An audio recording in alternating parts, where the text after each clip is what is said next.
Thank you, Mr. Chairman. Late last year, I asked various regulators who came before this committee whether they believed our banking system was strong or not. And they all answered yes. So today, I would like to start with that same question for you. In your opinion, is the U.S. banking sector strong? On balance, the answer is yes. What are you balancing there?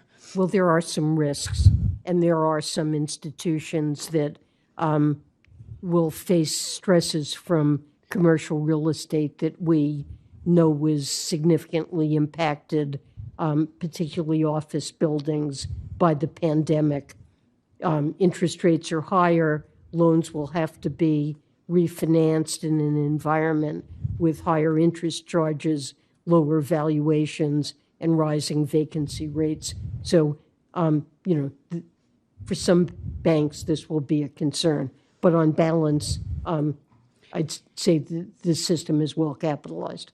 So one of the things that we've been looking at, and I want to talk about you leading the council, you're obviously the chair of FSOC and its efforts to monitor the risk and vulnerabilities within our financial system, of which you just named a few. I would certainly hope that part of this and part of what you're evaluating is the potential risk that regulations and rules, new rules coming out, the very own agencies that you oversee, what risk those may pose to our economy. I think these regulations could fundamentally weaken the banking sector. And so just want to talk to you about that. Are you assessing that and the implications of these new regulations or rules and what they will do to the American economy? Well, I think you've raised a very valid issue, but FSOC's charge is to identify vulnerabilities in the financial system and threats that could lead to systemic financial consequences, and not to undertake an evaluation of the cost to the financial sector of actions that regulators have taken. So I don't think we're the right agency to be. I do hope, though, that you're looking at the cumulative impact of all of these things. It seems that everything is moving so fast. We look at where our economy is right now, and I think that somebody needs to take a step back and take a look at how all of these things layer onto each other, what they do, and then what they do to the end user. This is about everyday Americans. This is about people all across the state of Alabama. And so I'm certainly hopeful that there is somebody that is taking a look in a broad way at all of these things and how they work or don't work, more importantly, together.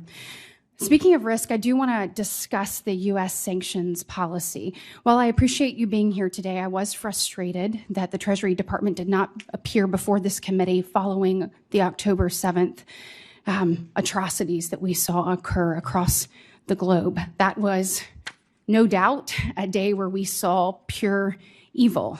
And I want to talk to you specifically about our relationship with Iran. It's no secret that Iran is the world's leading state sponsor of terrorism, providing hundreds of millions of dollars to support terrorist organizations like Hamas, Hezbollah, the Houthis, as well as proxies in Syria and Iraq. They are actively carrying out other atrocities, including attacks on American civilians and service members. We know weakness invites aggression, and if we want peace, we have to do that through strengths. Terrorists are emboldened to target Americans and our allies. It seems that this administration, in the face of that, has doubled down on a strategy of appeasement.